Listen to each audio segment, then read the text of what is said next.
Excellent. Is the stove off or turn the gas bottles over?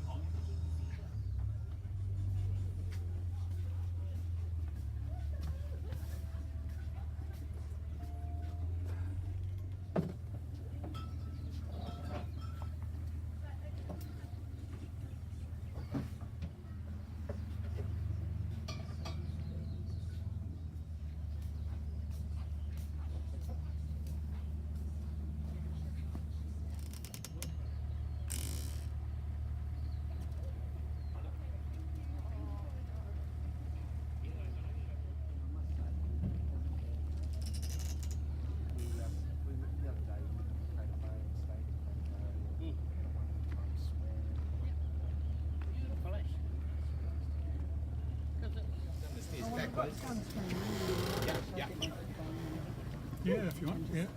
Heads up here on deck and it'd be a great idea to help. You just sit on the stairs. Oh, yeah, that's right. And private section. I think 10 must have come to the single. Yep.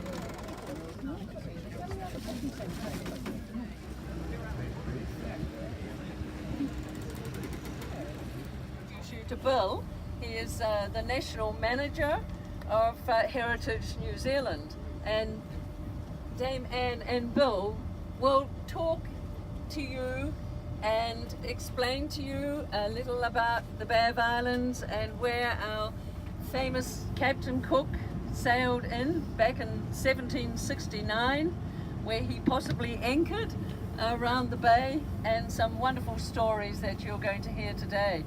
I'd like to thank Palmer Macaulay, who are our sponsors, and we have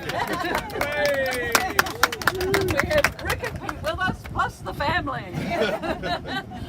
So, and just have an absolutely wonderful day. It's so great to have you on board. Upsurge is really buzzing, isn't it? There have been some great events on. Last night, many of us went to Maori Sidesteps, and we're still laughing at their jokes, but they were great singers. Today is something very special to have Dame Anne with us. We are just absolutely honoured. And I'm now going to hand over to you, and you might like to say a few words. Thank you. Ko te wai e hora nei, ko pia whairangi. Ko koutou aku rangatira ko pai nei. Tēnā koutou, tēnā koutou, tēnā tātou katoa. I mean, this is actually a really exciting day, and last night we were at the Russell Museum launching the Salmond expedition. So Salmond, the Swedish naturalist that came on board the Endeavour, there was an exhibition of artists from all over Aotearoa and the Pacific that was talking about that history, and we were very fortunate. There was a fantastic pōwhiri, so He Taraka and various other kaumātua, Te Wārihi and various other kaumātua, plus a whole bunch of kids from the local schools, gave us a magnificent welcome. And we started talking some of the stories about the Endeavour voyage in 1769 and the arrival here in the bay. And stories are emerging now from oral histories that have been handed down, and some of those were being traversed last night. And today there's a meeting of Waikare among a number of the iwi to talk about some of that, and we'll mention that as we go. So while we're out on the water retracing the wake of the Endeavour, and I'm really excited because I've never had the chance. I've been out in the water quite a bit, but never retracing the wake of the ship, although I've written about it quite a lot. So it's amazing to be here with Bill from Heritage New Zealand, and he's an archaeologist who's worked on many of the digs here and knows the history inside out, and also knows the seascape, which is really important. Nā reira, I ako rangatira, tēnā koutou. Tēnā koutou. We're going to have a fantastic day. Kia ora, tēnā koutou katoa. Thank you. I think today is going to be fantastic, and it's wonderful having you here. It really is, and thank you for being here. I really mean that. It's just incredible. But you'll see that you've got some information there, and there's a map which sort of shows where the boats went, and how that's done is basically we've taken it off Pickersgill's chart, which is also a copy there. But the important thing is really to understand why they came here, what was going in. So I'm going to came here was that this was right at the heart of the Enlightenment in Europe, and so it was the age of exploration. Can you hear? Not really? Bit better, like this? Okay, okay. Yeah, I've got to project the voice right to the back. So the Endeavour it's a story about European expansion, but not just European expansion, as we'll soon discover. It's also a story about Pacific and Polynesian voyaging. So what happened was the Endeavour there was this international scientific effort to try and observe the transit of Venus, and many of you will know about that. The idea was the transit of Venus happens only very rarely, and they had figured out that one of the places where observations could be made was in Tahiti, which had recently been found for Europe by Captain Wallis of the Royal Navy. And the encounters there had been quite brutal. There were a lot of shootings, and then things settled down, but it was quite a harsh set of encounters, those first encounters with the British. And so he came back just before they were trying to work out exactly where to send ships to and vessels around the world to observe the transit of Venus. So it was a transnational, international scientific set of expeditions. And they got James Cook, who was just a ship's master. He wasn't a commissioned officer. Promoted him to lieutenant. Gave him a collier, which is just a coal ship, so the Endeavour wasn't particularly flash, you might say, as a craft. And he was given instructions to sail around the world, to head into the South Pacific, to find Tahiti again, observe the transit of Venus, help to establish the size of the solar system, and while he was about it, to go south and try and find Terra Australis Incognita, the unknown southern continent, which was thought to counterbalance the weight of the continents in the north. So speculative geography in the 18th century. So that's what happened, and he was given the Endeavour, which was a very small ship. Those of you that have seen the replica, 90 people packed on board with all sorts of gear, and they headed off. Went around the bottom of South America, made that journey, came to Tahiti, observed the transit, and there they were joined on board by Tupaia, the high priest navigator, from Raiatea, from Taputapuatea. And today, in a few months, the 250th anniversaries are going to be commemorated in different ports around the country. There's going to be a flotilla of voyaging waka haurua. There's going to be a waka from Tahiti coming. There will be several tour ships, including this one, and there's going to be a naval vessel as well. And Hoturua Kerr and Jack Thatcher, two great star navigators from here, are in charge of the flotilla. They're going to visit 19 ports around the country, including this one. So all of that we're talking history which is alive and amongst us, not something which is just in the remote, distant past. And as they travel around, everybody's thinking about these first close encounters between Māori and people from Europe. So these were the first close encounters that happened in Aotearoa. So just to make a very brief point before I hand back to Bill, the point about the Endeavour was it had two sets of instructions on board. So James Cook, as I mentioned, was a master. He'd been promoted to lieutenant. On board he had a party of scientists from the Royal Society of London, headed by Joseph Banks, who was a very, very wealthy young botanist, who was a fan of Carl Linnaeus, the Swedish botanist, and also Dr. Daniel Solander, who was a fully fledged botanist and scientist. And it was his presence on the voyage that the Swedish ambassador was commemorating last night, and he apologised actually to the local people for some of the things that happened here in the course of that it was a lovely hui actually, and gave gifts and they were reciprocated. So that was important last night, I think, what happened, and felt to be so by everybody that was present. So the scientific expedition had artists on board as well, and so we had this very rich artistic legacy from the Endeavour voyage too, as to what places looked like, what people looked like, and all of that. But the instructions. So let me just read a little bit from the Earl of Morton. He gave Cook a set of instructions on behalf of the Royal Society of London, which read, he was telling them not to shoot people if he could possibly avoid it. And he says, they are the natural and in the strictest sense of the word, the legal possessors of the several regions they inhabit.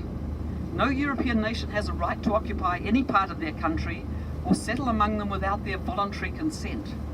Conquest over such people could give no just title, because they could never be the aggressors. And it went on to say, use sign language, do all sorts of things to try and avoid violent encounters. But Cook also had instructions from the Admiralty to find the unknown southern continent and to claim it for the British Crown. So you could say he had, two sets of instructions on board. Cook was a guy who tried to follow orders, but he was stuck in the middle of two visions about how Europe might engage with people in this part of the world, I think. And that plays out in the voyage, and it'll play out when we talk about what happened in the bay.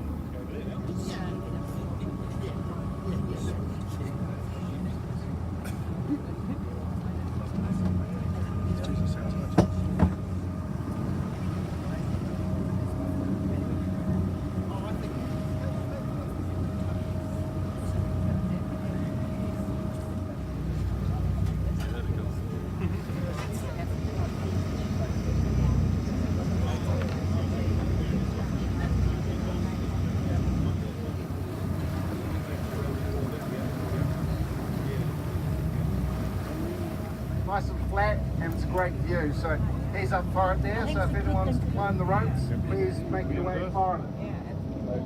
Went a wee bit further south, peaceful encounters there in which these painted hoi, beautiful painted hoi, were handed over, we think, to Tupaia to try and get him to come ashore, the high priest navigator. And to understand this voyage, we have to know something about Tupaia, I think, because he was what they call a black leg arioi from Tahiti. So the black legs were the highest grade of the followers of the god of fertility and war, who was called Oro. And his main marae is on Raiatea, and it's called Taputapuatea. And he was trained there, and he was regarded as one of the most brilliant men in the whole of the Society Islands. So he was greatly revered. He was a tribal expert. He knew all the voyaging stories. He was a tattooist. He was an artist who made a number of sketches on board the Endeavour and in various places. But he was also a star navigator, and he'd sailed to Tonga, the Tongan Islands. He'd sailed east to the Tuamotus. He did an amazing chart for Cook of the whole of the Central Pacific. Didn't come down as far as here, but it came down as far as the Cooks. So they had on board a Raiatean star navigator, and that's really important. And when he spoke to Māori in Turanga at home in Gisborne, they could understand him. So, and Raiatea is one of the homelands of Māori. So if you can imagine the impact of this weird looking vessel, like nothing they'd seen before. Was it a floating island? Was it a bird? All the speculations that happened as to what it was, and who were these weird creatures on board. And in the Māori accounts from here, they call them tupua maitai, sort of goblins from the sea is the rough translation. Tupua maitai. And so people didn't know what they really, it was like a spaceship really. It was that sort of encounter was something completely weird. But they had Tupaia who could speak to them. And he was a high priest from the homeland. He knew the voyaging stories. So many cases and many places, they thought that the Endeavour was Tupaia's ship. So when we think about Cook, yes, Cook was the commander of the Endeavour. He was an important navigator, a fantastic cartographer. But this voyage for Māori, who were the people on shore in the various islands, Tupaia was the key player. Because he could say what he liked. He was handling all the diplomatic negotiations, and that happened here in the bay as well, in Waiaki. So as they came up from Bream Bay, the last landing place had been in Thames, in that area there, and that's a long way from here. They went out quite away from the coast. But by the time they arrived at Bream Bay, people already knew that the Endeavour was on the coastline. So Waka had been, pelting up and warning people that this weird vessel was on its way.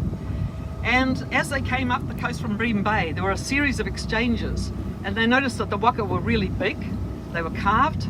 They had people on board that had a lot of wealth. They had dogskin cloaks. They had these amazing moko tattoos. They had a lot of patu weapons of various kinds. lot of prestige goods on board.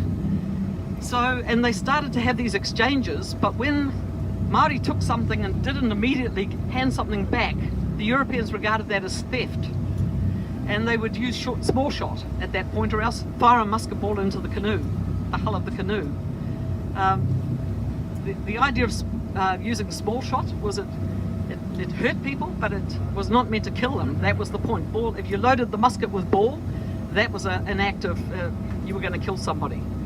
And sometimes they fired cannons overhead to frighten people if they thought they were getting too threatening and too looking as if they're about to attack the ship. Because the ship is not that big, and waka could be really big. And sometimes they had, in this part of the country, 80, 90 people on board, which is roughly the same size as the crew of the Endeavour.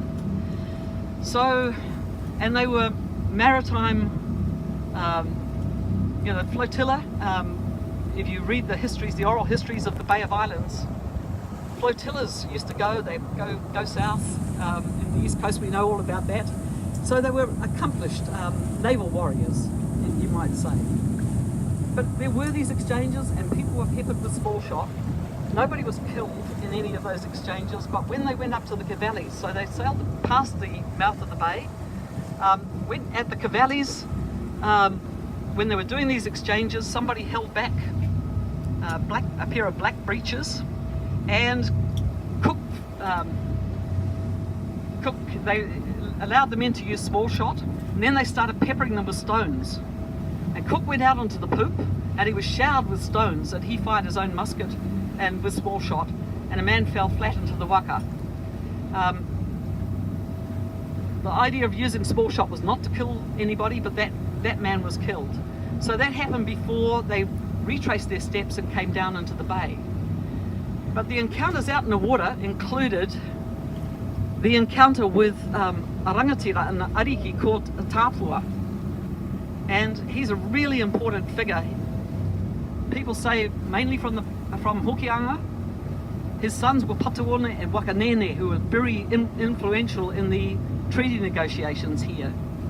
But they were, Patuone was just a little boy at that time when Cook came in.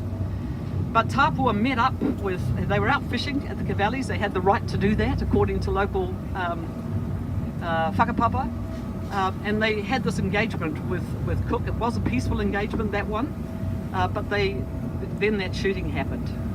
So the meeting with Tāpua is really important to understand before we go to Motu Arohia, because when we get to Motu Arohia, we're going to hear the story about what happened there, and the fact that there'd already been these encounters out at sea set the scene.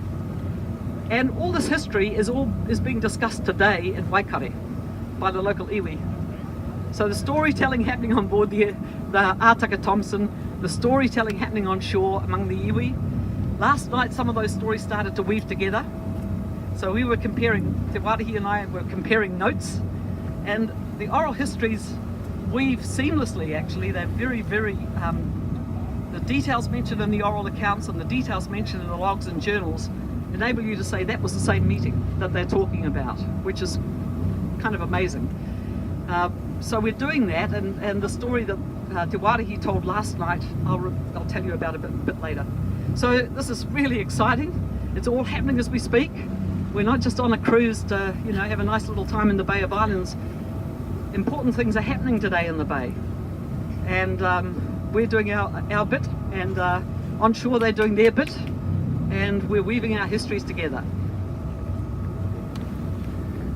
Yeah, kia ora. And just as an aside, sometimes you get little bits of serendipity that happen, and Tāpua had a kaianga which was up the Okura River, and for a long time it was thought to have disappeared because of forestry that took place there. But recently some archaeologists went for a paddle. They paddled up the river and they sighted a large, first of all they saw some flax bushes, so they thought, oh, that's interesting. Went and looked at the flax bushes, found a large piece of midden which extends for about 14 metres, and cut through there waka landing places that have been cut out of the clay. There's 3 of those waka places there. So again, the storytelling and the physical evidence all weaves together.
It's in your handouts. And that's the chart that was drawn, and you can see there's a couple of things there. First of all, there's a big sandbank, shoaling water that's shown on the chart, and the other thing, there's a pa shown at the end, and we'll talk about those when we get there. Kia ora.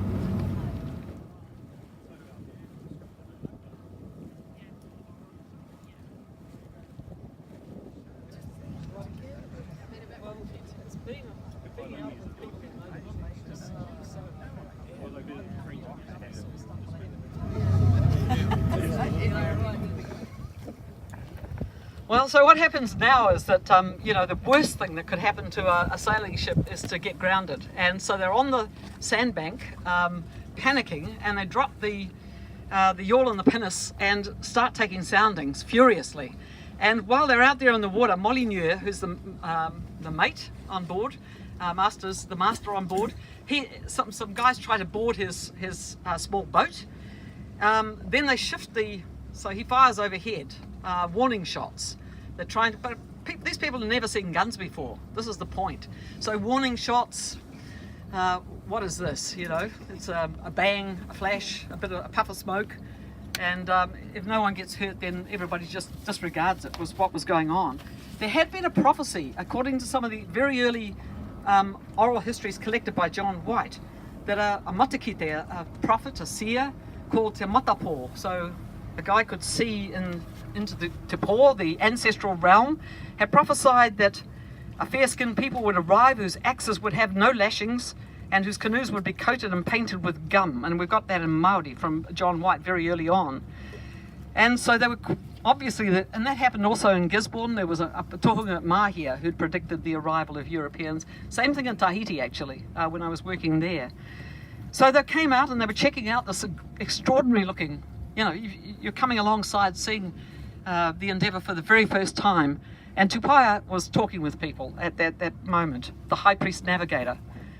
And the thing to remember about Tupaia, he was an aristocrat from the islands. He was one of the most important people in the whole of the Society Islands. He had led an attempt to set up the son of Pūrea, who was one of the female arii on the island, as the High Chief of the whole, the paramount chief of the island. That didn't work, which was one of the reasons that he joined the Endeavour. But I think also as a navigator, he was really curious. I wanted to see what was over the horizon. So there they are coming in, and the small boat's out taking soundings, and we have on the Pickersgill chart those soundings. And Cook says some of the people that were clustering around the ship, they had previously met out at sea. And we think Tapua was certainly amongst them, we would say. So this is Cook's account, that he invited several chiefs on board, where he presented their leader with broadcloth, and his companions with nails and other small items, and gave gifts of large mackerel. In reply, these rangatira gave gifts of large mackerel to the Europeans. So here's Patuone's account. Now Patuone is the son of Tapua. Tapua is a bit like Tupaia. He's a tohunga and a very, very important rangatira ariki from the Hokianga, or rangatira from the Hokianga. So there's two people who are very knowledgeable in the voyaging charts, in the old histories of migration from the Pacific, meeting up with each other for the first time. And this gift is given of broadcloth according to Cook. So here's Patuone's account of that same meeting. One day, before Patuone and Nene were old enough to bear weapons, Tapua, their father, and his people were out netting fish out at the seacoast. This is the first encounter. They had caught many fish when the ship appeared. Then they left their nets and went in their canoes. And this is the canoes that we think, because there was a really large gathering of canoes, about 37, clustering. If you can imagine the Endeavour finding a safe anchorage, 37 waka, some of them as big as the ship, clustering around. They had caught many fish, and there was these waka, Te Tumuaki, the canoe of Tapua and his crew of 80. Harotu, the canoe of Tūwhare, so Honetu, and his crew of 40. Te Homai, the canoe of Tahapiro and his crew of 40. And Tiki Tiki, the canoe of Ne and his crew of 60, to look at that ship. They went to see the vessel because such a ship had never before visited that place. And when the canoes were near the ship, the people on board beckoned to them to come closer. So they conferred together. When they came to a decision, the canoe commanded by Tāpua went alongside. Then they threw fish from the canoe up onto the ship, that's the large mackerel, an offering to those strange mai tai tupua, these strange sea goblins. And the goblins were pleased with the fish, and this is in Māori actually, the original, I'm reading a translation in English, and shouted with joy as they gathered them up. After this, Tāpua went on board, and the leader of the goblins, so I guess that was Cook, presented him with a red garment and with the salt flesh of an animal. It was cooked flesh with both fat and lean meat on it. Tāpua took it and gave it to his son and daughter, Patuone and Tari. Food of this kind had not previously been known to the Māori. They found it to be sweet and very good. That was salt pork. So you can see how the detail of the exchange of the cloth, the exchange of the fish, but we've got the names of the waka, got the names of the rangatira, and we know that Te Tāpua was this very, very important rangatira from Hokianga, but had a strong hold in Kerikeri. Way out. And the boy became the centre of attention. And when I say a boy, I mean a floating boy, not a boy, not the little guy. So anyway, this boy became the centre of attention, and Waka started circling around it, and then started to make a grab for it. And then what happened is shots were fired, and that sort of changed the tenure of what was going to happen later. You can imagine, what the heck, what is this thing? What is this buoy? What are they putting this thing in the ocean for? So they were all surrounding it, then they pulled it into a waka. And you couldn't afford to lose your buoy. They didn't have many because on board, you couldn't go back to a port and replace stuff that you lost. So they fired a cannon overhead. And the cannon did that classical Kiwi thing of skipping over the surface of the water. It acted like a stone. Many of us have done that, you skip the stone. Well, the cannonball hit the water and skidded up onto the beach. And so all the waka, a whole lot of them turned around and chased it. And they chased it to see what it was. So do you want to talk about the cannonball? Later on you'll hear about cannonballs, but as we say, serendipitous. Last summer it was very dry, and they were doing a bit of vegetation work up in the hills there. And as they did so, something rolled out of the bank, and guess what it was? It was a 4-inch cannonball. So there's Cook's cannonball now will be part of the celebrations which rolled out of the bank. They're revitalising and reactivating all these stories right now, and doing that today at Waikare. So what happens next is that Tupaia calls out to all the people who are chasing and after a while they came back to the ship. So Cook decided to go ashore here, and in this bay, 37 waka out there, so he must have been pretty convinced that things were okay. And so he took the pinnace and the yawl. So it was he, Banks, Solander, a party of Marines. They don't mention Tupaia, which is interesting. I don't know if he was there or not. And they rowed to the bay. And as soon as the waka stayed by around the Endeavour, but as soon as they landed, all the waka turned around and they just went herring into both sides of the bay. They'd obviously concerted a manoeuvre. And remember that the rangatira, or the person that had been shot at the Cavallis and who'd fallen dead, that was a moment of when some sort of reconciliation or some kind of retribution had to be taken for the mana of the local people. So there was this concerted manoeuvre. Half the waka went that way, half the waka went that way. They all sort of climbed behind the rocks and straggled behind the rocks, about 600 warriors apparently. And Cook, and it was a small party with the Marines. They armed their muskets with small shot because that was the effort not to kill people at that point. When you arm the muskets with ball, that was really dangerous. So, and here's an account. I'll just read you the account. So Cook draws a line on the sand, but that was futile because people were behind him already. People were surrounding these little groups. They'd got themselves in small groups. And this is the account from Margaret. So they were chanting a haka. They took the yawl and the pinnace and tried to haul it ashore.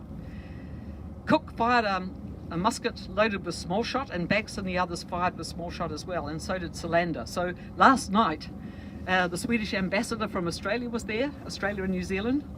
And Te Wāri, he said in Māori, he didn't translate it actually, but he said, my ancestor, I'm afraid that your man, Solanda, I'm afraid he shot my ancestor. But he said, but you're here, and that's good. And we're both thinking about our ancestors, and so let's carry on. So that's what he said in Māori. And then he said, but I'm not going to say that in English. So the Swedish ambassador, yeah, okay, that's good. So what happened was there was a small shot being fired, and the warriors, the taua sort of went up and got on the higher ground, which was pretty dangerous as well. And then they loaded their muskets with ball. But it was so confused, and it was a kind of shambles. But it's certainly the case that Cook and the others could easily have been killed here. But what had happened is the guys on board the Endeavour saw what was going on, so they warped the ship. So they pulled it sideways, and they aimed the cannons above everybody's heads, and they fired a full carronade over there. So probably that cannonball up in the was one of those, if the age turns out to be correct. And that stopped it. That stopped the. So this is Margaret's account. Just read it for you.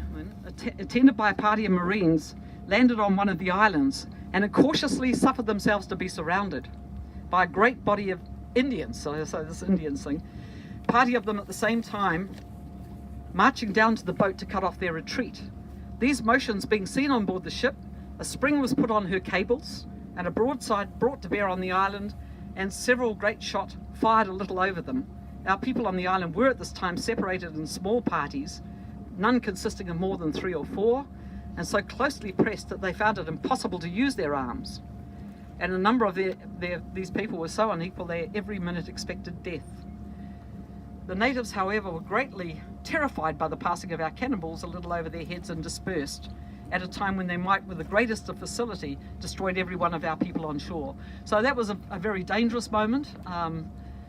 The shootings that happened were also turned out to be historically pivotal for various reasons. So it's amazing that, I don't know what they thought the cannonballs were. Probably thought it was Ruamoko or somebody like that, some sort of atua flying through the air, who knows, it was like a comet or...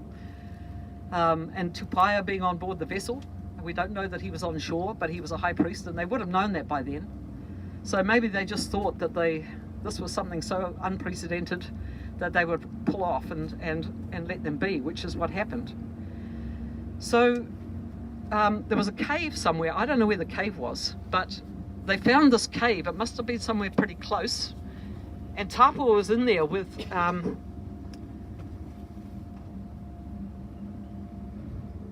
his wife and his brother.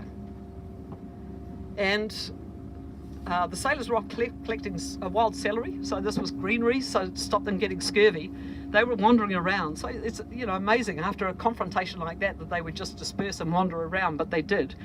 And what happened was that Cook and Banks had a meeting with this rangatira. I think Tupaia must have been there, I think, but they don't say so. And they gave gifts to the rangatira. They gave him gifts, and he told them another brother of his had been struck by small shot in the confrontation, and asked if he would die. And they said no. They showed him small shot and cannonball and said he'd been hit by these, the small shot, which were little, and not a cannonball, not a musket ball, which would have killed him. And they named him as, and it's Te Koko is the name actually. And when I first read it, their attempt at transcribing it, I thought it was Te Kuku, but last night Te Wārahi, and you can tell it when I read it now, it's Te Koko. So Te Koko is a close relative of Tapua.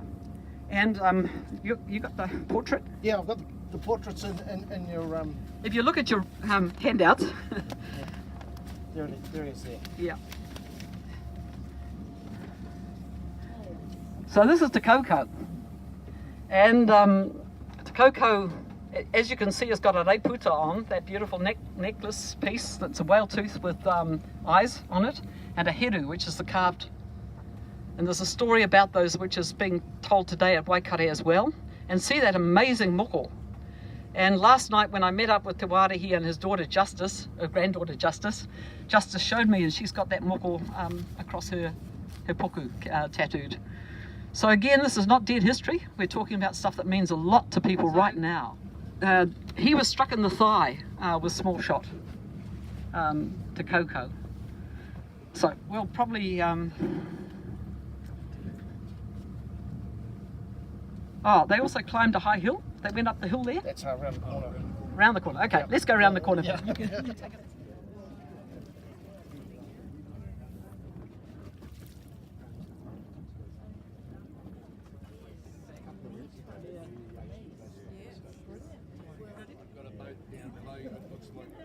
stable. It's pretty stable today.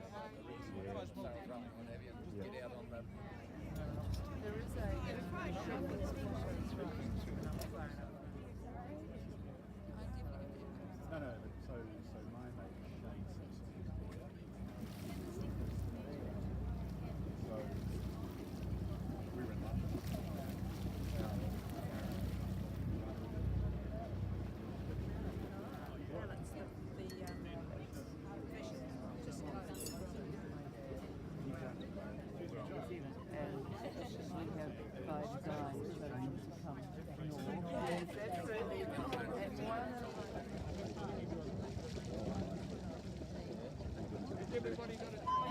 my mate Shane Simpson is here. So we were in London. Well, The whole of the bay. So that's the place there.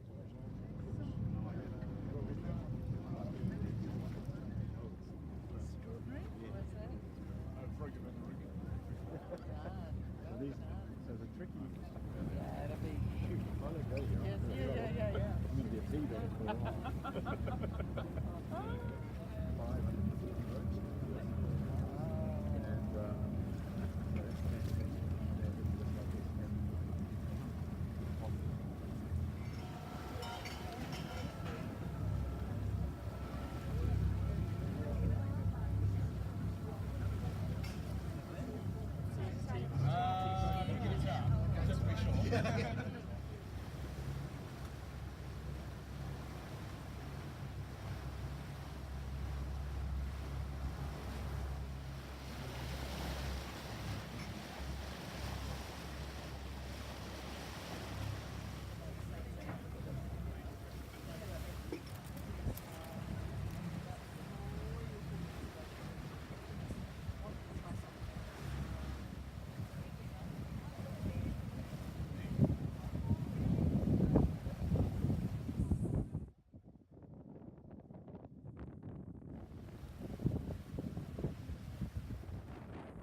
it's confusing when you're in the Bay of Islands. You can see here, this is the track we've taken so far on the chart. So we'll have a look at it. We'll draw it all in as we're going along so that you know exactly where you've been. 1981 there was an excavation done by the University of Auckland, and material was found there which was very interesting, but unfortunately the person who was deemed to write it up passed away. So it sort of sat in boxes for a long time. And then a number of people started looking in these boxes saying, this is really, really interesting, because what we've got is a strangely old date and some artifacts which appear to be Eastern Polynesian in form.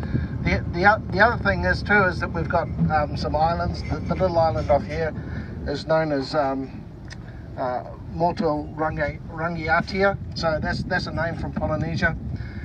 But you can see where that marker is, that looks like there's a tent there or something, or a white marker. On the side there's a stream that runs through there, and there was a been exposed. It became exposed as a result of wave action. And so the archaeologists looked in 1981 at this and said, wow, these human beings arrived here. We've also got, as a result of some testing, we've got carbon dates which are at the beginning of the sequence of human occupation of Aotearoa. We've also got artifacts which are Eastern Polynesian in form, and we've also got sort of structural elements which correspond with very other early sites like the Warrior Bar that have been found in New Zealand. So as a result of the material that's been found here, we're actually thinking this is one of these very, very early sites in which waka may or may not have come to. In 1969, I'm from Gisborne, it's my hometown. 1969, when the commemoration of the arrival of Endeavour happened at home, it was a kind of story. It was all about the Endeavour. It was all about Cook. It was all about the scientific expedition and so on. Naval vessels from around the world turned up. There were parades in the main street. It was a story which was very much about the European arrival in Aotearoa, and Māori engagement in it was it was pretty minimal. And since that time, and at that time people used to talk about Cook discovering New Zealand, and at that time too there were scholars who were saying, basically Andrew Sharp and others, that it wasn't possible for Māori or the ancestors of Māori to purposefully have explored and settled the Pacific, that the technology was not adequate for that task. Now since then what has happened is a number of things. First of all, in Hawaii, a man called Herb Kane and another man called Ben Finney and a number of others, they built the Hokulea, which is a replica Polynesian voyaging craft. It's still sailing, the Hokulea. So they built the Hokulea and they started doing experimental voyaging with this waka, using star navigation and some of the techniques of their ancestors. And the person that taught them was a man called Mo Pialuk, and I had the privilege of meeting Mo in Hawaii actually. Met him for a short period.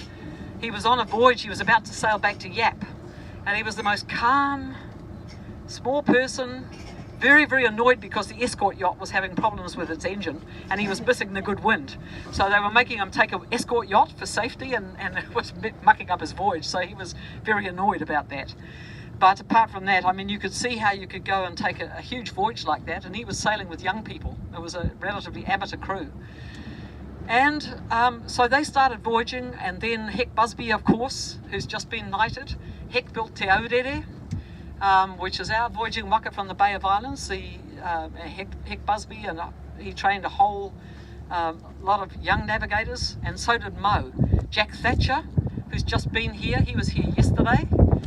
He is in charge of the flotilla that's coming around the country, that's going to sail around the country in October, November, December. Paia, but the ancestors of Māori invented blue water sailing. We now have, for example, lithic sourcing, so the archaeologists can do this very fancy stuff where they look at stone tools and they can tell you the original quarry from the chemical signature of the stone, the original quarry that came from.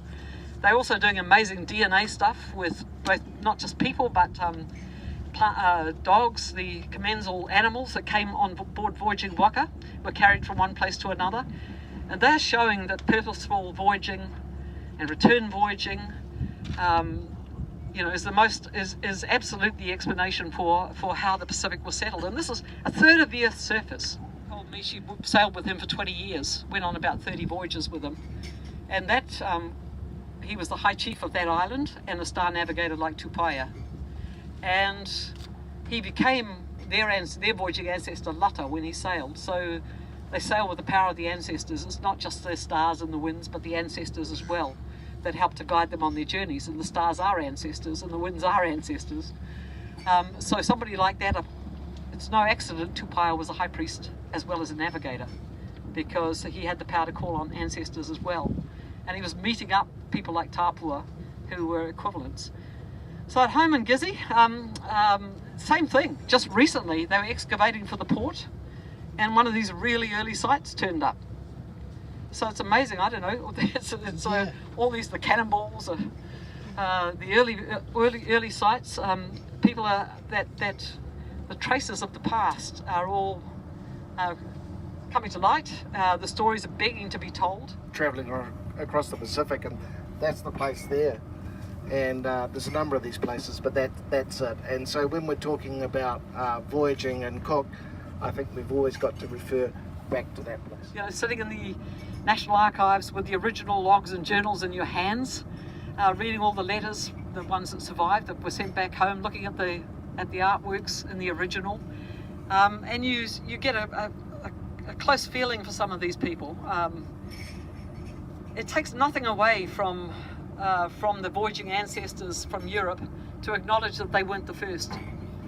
And I think that's the kind of generosity of spirit that we need in this country, is to say, well, you know, the first people that arrived here did something that was unique in human history at that time, and what they did was amazing, and that is still here. The remnants of it is still here, and the whakapapa is still here because he respected what he knew about the sea. That was a hard thing in those years for a European to regard somebody like Tupaia as an equal. Did they exactly? Yes and no, I think it would be the answer.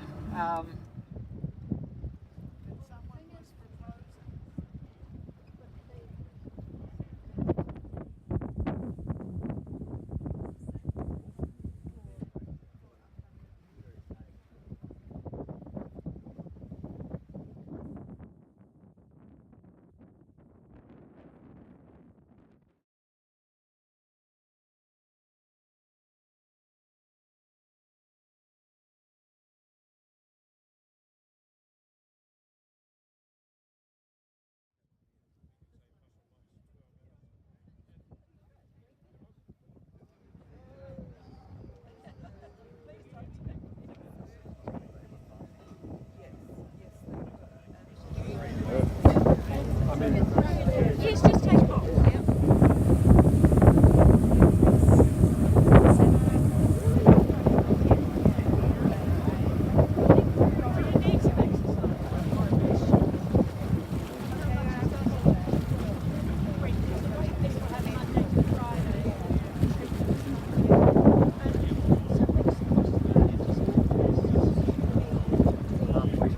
There's two streams. There's one stream just by that red vessel there, and then there's another stream. You can see where that sign is, just in the bay there, and that's the stream which was used for watering for Cook's vessels. They used to row across from where his boat was anchored, just out there, come in here with boats, and I suppose they took tote barrels with them.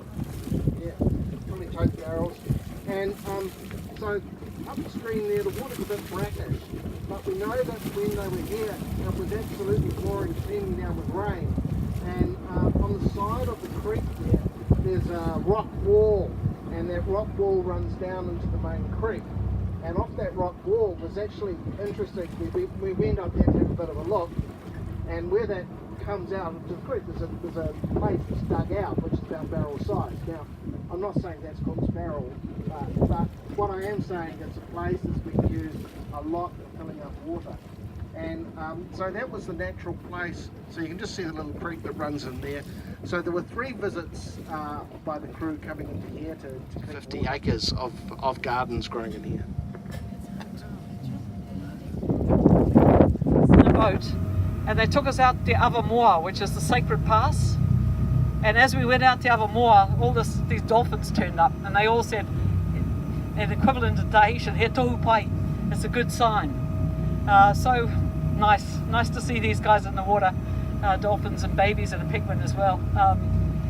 That just makes me think right back to that day at Taputapuatea in Tupaia, and the fact that it's now a World Heritage Site, and we are actually talking with our own government about getting some link voyaging sites here recognised as World Heritage Sites as well.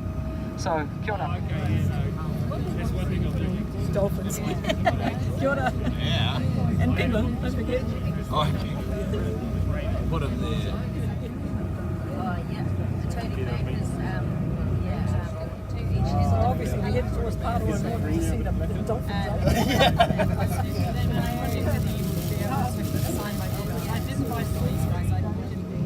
Just with an O? Yeah, just J-O, yeah. Yeah. Won't be going ashore in a while. I'm so enjoying your commentary. It's fantastic. It's really interesting. Yeah.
Cockle Cove. But the interesting thing is that both Banks and Solander came into this bay, and they record, they call them old people, rangatira, were at the head of the bay, and at the head of the bay they observed that they were using tattoo instruments. And they also say that it's the same sort of tattoo instruments that we saw on the islands. And just to give some context, at Mangahawea we also found tattoo instruments of exactly the same description. Okay, so we can try and hold up some of the images of tattoo. Can you hold those up for me? Yep. So yeah, hold them up. So that's the original Parkinson pencil and wash drawing of Te Koko. It's a bit different from the engraving that's in the handouts. I actually love this image, and I'll say why in a minute. And then the next page, that's some of the other moko patterns that they observed in the Bay of Islands. And what you can see there is a very, very distinctive tattooing style, very like ko whaiwhai in meeting houses these days on the rafter panels, in the rafters of meeting houses, ko whaiwhai, those patterns. But you don't usually see it these days in moko. So last night when I met Justice, and she showed me her moko across it, she's got that particular motif. She's a descendant of Te Koko. And then we've got one more here that shows women with that same pattern tattooed around the neck. So, yeah. I'm not sure, I think you'd have to be pretty brave to take that moko, but the same pattern actually around the neck. So these are very distinctive moko style, because they met one of the men who'd been shot, and he'd actually got it through the fleshy part of his arm, had been shot, and a little bit on his chest, and they remarked how quickly the wounds were healing. This was just several days later, from the encounters off Motuarohi on that bay where the shootings took place. And what's going on today at Waikare, I think because Te Hetaraka told these stories last night to everybody, and including the Swedish ambassador, Te Koko, what happens is Tupaia vanishes from the logs and journals. You don't hear anything more about him after that encounter over there until they leave the bay 4 or 5 days later. And the oral story, which is just emerging at the moment as we speak, and this is from the direct descendants of Te Koko, is that Tupaia was taken with Te Koko to Waikare, where everybody's meeting today, to Waikare. And Glenn Colquhoun's on the boat, and he told me he had a clinic there. So our famous Dr. Poet, following in the footsteps of those ancestors, it was a site of healing. Apparently the story is that Te Koko's sister was a healer. And remember, these are all affiliated with Tapua, who was a very famous tohunga. And that he went there for healing, and Tupaia went with him. And a peace was concluded, and this is the story that Hetaraka told last night. A peace was concluded with Tupaia, and as part of that, have I got this? Where's my image of? Sorry. Yeah. If you see this image here, you'll see he's got a reiputa on, and he's got a heru, and the story is that these were given to Tupaia, and these are now in the British Museum. And about 2 weeks ago, I was talking last night to people who'd been part of a haerenga of the local people going over to the British Museum, and they've seen that reiputa and that heru in the British Museum, and it's in the Cook collection.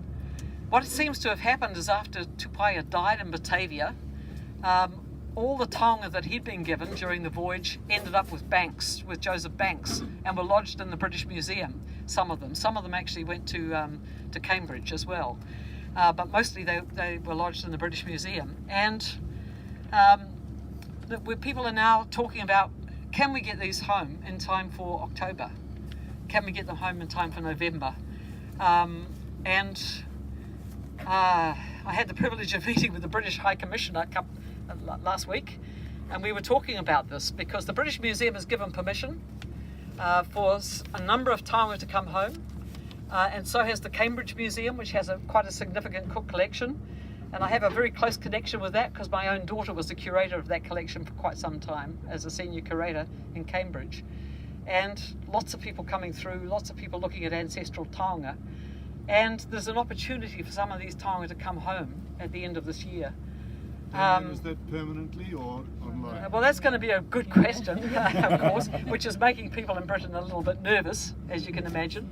But at the same time, the kaumātua who negotiate these things, you know, they have built relationships with the curators of these museums over some years now at their own expense. So people have been going from it. So Cook and the others, he had the sailors go fishing with the King's seine, which was quite small, and they didn't catch much. But the guys on board, the people that had this huge, great big seine net, they kind of laughed when they saw the European net. They laughed at it because they hadn't caught much for one thing, but it was really little. And I've done quite a lot of study of fishing, especially in Tairāwhiti on the east coast. And they used to laugh at people that would just go and stick a line out at random. Lots of fish to the Europeans, load them up with heaps of fish because there was just so much in the water, but they were also very efficient. They had these guys up spotting, and you know they would have the a signal that when to take the nets out with the waka, and then when to start hauling them in.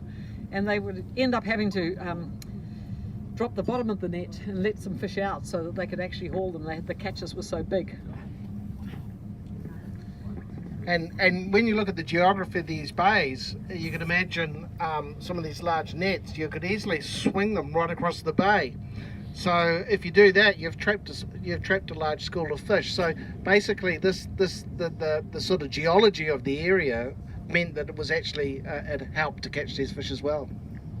And could you just tell us how they would preserve these vast quantities of dried fish, kumara, all the other delicacies stacked up on these great big high multi-tiered stages and hold a great big hui for a lot of people, a hakari, and celebrate some particular alliance or marriage or whatever it was. And it meant that you were taking your surplus and converting it into social relations. So the mark of a rangatira was generosity. Sometimes say ko te kai a te rangatira he kōrero, so the food of chiefs is talk, but equally being able to give hospitality, manaakitanga. We've been talking about manaakitanga a lot in recent times, but it was that kind of chiefly generosity. To give was always better than to have. And partly that was because you couldn't actually preserve it either.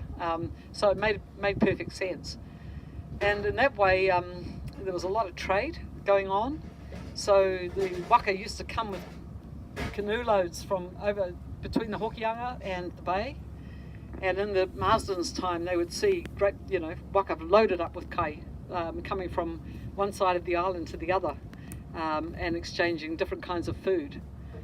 And a lot of people seem to think in the old days that people stayed stuck in one particular spot, but actually if you read the early tribal records and you talk to people, even friends of mine like Meri Penfold, talking to her about living up in Te Hapua, they moved around a lot. So as things cropped seasonally, you would follow that kai. So you'd go to where the kumara gardens were, someone would keep them going, other people would be off fishing, drying the fish, getting that prepared. There would be times when you'd go for the cockles, and so that people moved around. And going to the beach and having a batch, I think, is a really old habit in Aotearoa.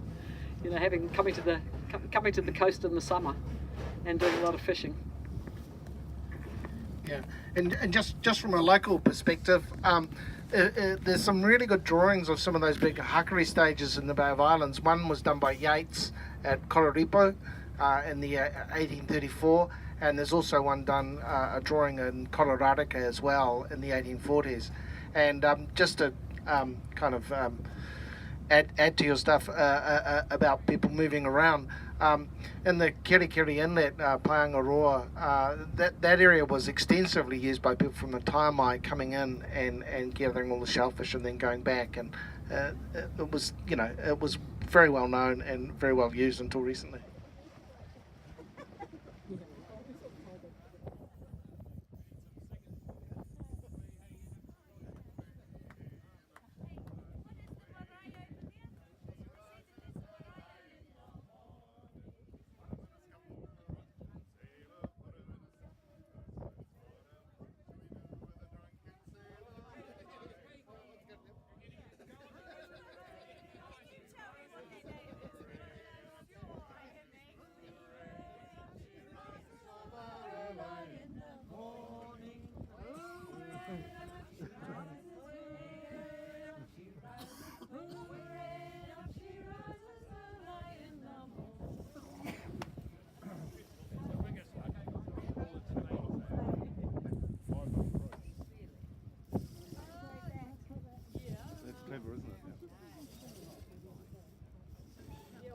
Batavia when everybody, Yeah, you know, the when they came sickness. into Batavia.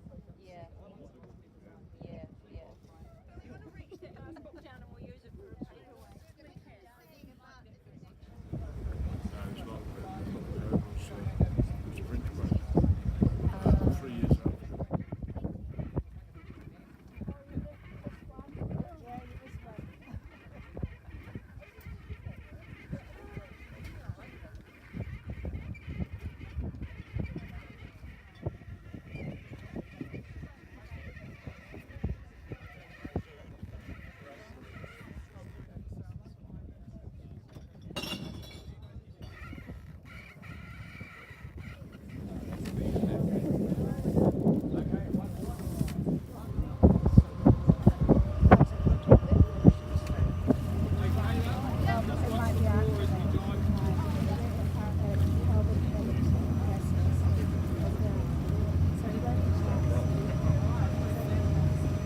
But thank heavens, because it could have been lost. Easily. You know, they haven't.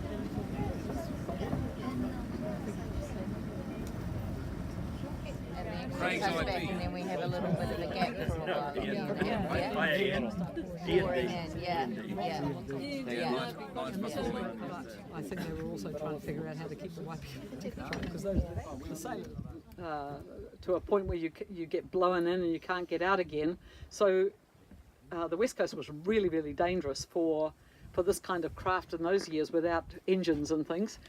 And then obviously sort of going into Queen Charlotte Sounds and so on. So what's going to happen in October, and November and December this year, the fleet that's come together, which is being led by Hoturoa Kerr, and Hoturoa is one of the navigators that was trained by Mo Pieluk. Jack Thatcher's going to be the master of the fleet, but Hotu's coordinating the whole thing, and that includes the vessel from Tahiti. So we've got people from the voyaging community over here helping train the crew in Tahiti to bring their craft over. That they're working together, and that craft will be coming over probably about September, I think. Ancestral sites, as well as the Endeavour replica and so on. And then they're going to come down and park off probably Whangara, we think. The Whale Rider Marae there, that area there.